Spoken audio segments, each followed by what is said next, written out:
Okay, I'm going to take a video of our horses being let out in the morning. I apologize for the noise in the background. It could be that bloodhound there, which we got from somebody as an adopted dog. They paid $700 for the dog, and the only bad thing about it is it definitely likes to chase horses and anything that likes to run after things. So that's a bloodhound, big dog, good dog. And with bloodhounds, you have to be very, very tender with them because they're very smart and sensitive. So you don't want to use a firm hand. There he goes. This is Mr. Dandy. And Mr. Dandy is our only gelding horse.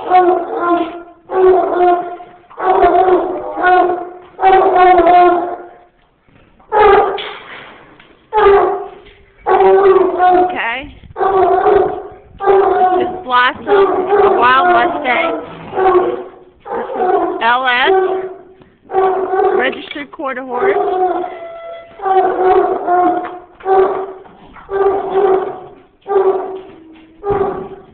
We have, this is our Blackfoot, another wild Mustang.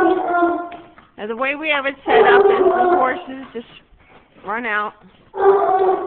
This is their corral, which is basically where we feed them their hay and where we keep their water, which is filled up every morning and emptied every night. In the winter, our oldest horse is June Royal. She's in her mid-20s or late 20s, right, June? Good horse, smart horse. She's going to take a different route out. And the other Blossom is still here. And this is our little pony, Starburst, which we got from a family in Utica. She's getting chubby because she's hanging with the horses. Actually, they all need to be groomed too because they all have this burdock on them, which I will probably groom them today. Whoops, don't slide there, cutie. So this is our horse trailer if we were to bring them somewhere, which basically we brought them here using that. And this is our horse fencing, which we've switched from the rail system, which you see down there, because the wild Mustangs definitely brush up against it with their rear and push the boards off. So now this system, they'll be less likely to rub. Alright, now they all have burdock on them, so they will be groomed sometime today. This is upstate New York near Cooperstown, and burdock is one of the severe, not severe, but it's very prevalent. So this is the horses' pasture out there. So even with that large amount of pasture, they managed to get into areas of burdock. Okay, so that's a good 10 acres for them. You can't see, it goes down to the river, and they have all of that to keep them occupied and grazing. So we have a herd of 6 horses, all very attached to each other. There's the pony trying to roll its chubby self, and that's what a horse will do in the morning, is they will roll. And it's very important to keep horses. Oops, here comes Bucky. Likes to run around in the morning. And I will run the dogs next, and then I'll muck. This is our morning chores. This is the hay that Jean makes. This is second cutting. First cutting is coarser, so this is real green and real rich. As you can see, June spots another batch and comes over. What we'll do is we'll put out the number of horses, we'll put out that number of batches so that they don't fight. And you have to put them a bit of a distance. And with this beautiful run-out facility that we have, you never have to halter the horses in the morning, because that's when they're most frisky. And people do get hurt trying to handle a horse first thing in the morning. So Jean made our facility so that you don't have to handle the horses in the morning. These are all registered quarter horses except for Blackfoot over there and Blossom right down next to her. and they came from out west, and they were adopted for $125 through the program of the government, the U.S. government. It's you can go online and wild horse adoption, and they do that every year, different areas of the states. So this grazing area of upstate New York is very rich for these Mustangs, so you have to be careful not to let them graze all day. But I think you could see clearer on Blossom. They do get a marking. There it is. That white marking right there. It's quite faded because she's got long hair now for the winter. But that's how they mark where they came from and what year they were adopted. And you adopt them basically at the age of 1, because after that they just are harder to handle. But nevertheless, all horses are trained to be more workable.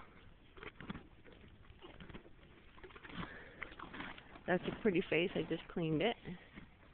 This is the ponies are youngest, and they could live to be 40. The horses are 5 years apart, and they could live to be 30. We had a horse that died at very close to the age. Yeah, I think she was 30 something or 29. I have to go back. I have all the registered papers. The Jim Dandy looks a little overweight right now, and he's got the least burdock on him. Means I might have groomed him more recently. Jimmy, what's the matter? You don't like to be photographed? Now this is what happens when they want to push another horse away.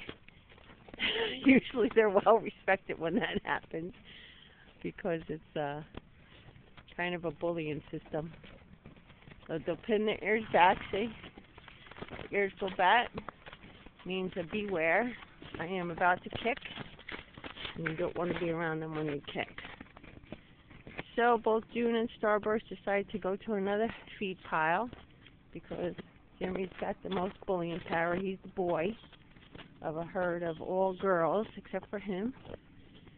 Now there's a horse that's spotting something in the field. You see how they put their ears forward, and I think they're spotting Bucky. But no, they may be spotting something out further there. Usually I don't see what they see. They see it well before humans do.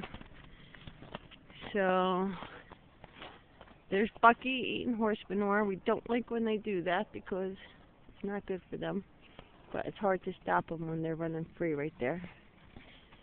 So what I do is I give these horses hay 3 times a day. In the winter and this summer, only at night when they come into their stalls. And I'm going to cut this video before you guys get bored with me. But this is the barn. There's 6 stalls, all built out of wood and steel. Jean built these. They're quite large on the inside. We use a heated water bucket, which is electric, and it keeps the outside of it stays warm to keep the water from freezing. This is what a stall looks like in the morning until we clean it. Every day it gets clean. This is where we give them their grain, which since they're not working horses, they only get a little grain. All the feeding requirements of a horse is pretty much prevalent online. You should read it because horses are very sensitive to a bad feeding program. If they get colic, it's an animal emergency, and they could die from that, so you don't want them to go long without feed. But then they could get lame if you feed them too much. So you don't want that to happen either, because then they have trouble walking. And any of these 4-legged creatures that have trouble walking leads to death, because they need to be able to move. So here's where we keep the hay. Of course, there's more in our dairy barn, which is across the street there. It's where we keep most of all the hay up there in the loft space. Big barn, but never big enough when you have hay to put up. This is where we keep our horse grain, metal, so the horses can't get to it. There's the feed right there.